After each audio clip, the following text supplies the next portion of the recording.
சொர்ணமூர்த்தி ஈஸ்வரமூர்த்தி சொர்ணேசா காளீசா சொர்ணேசா காளீசா சொர்ணேசா காளீசா சொர்ணமூர்த்தி.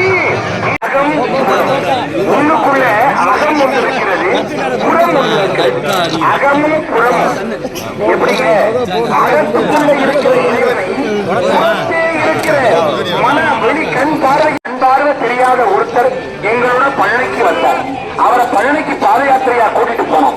முருகனை பார்க்க போகும்போது கண் பார்வை தெரியாதவரை பார்த்து ஒருத்தன் சொன்னா, உனக்குத்தான் கண்ணு தெரியாது, நீ முருகனை கும்பிட முடியாதுன்னா. கண் பார்வை நல்ல எண்ணெயை நமக்கு சமைத்திடும் சுவாமியில்லா ஏகனே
அருள்பாலிக்கின்ற அந்த தேரில் அம்பிகையும் இறைவனும் இணைந்திருக்க இதோ தேரில் பெரிய நாயகி அம்பிகை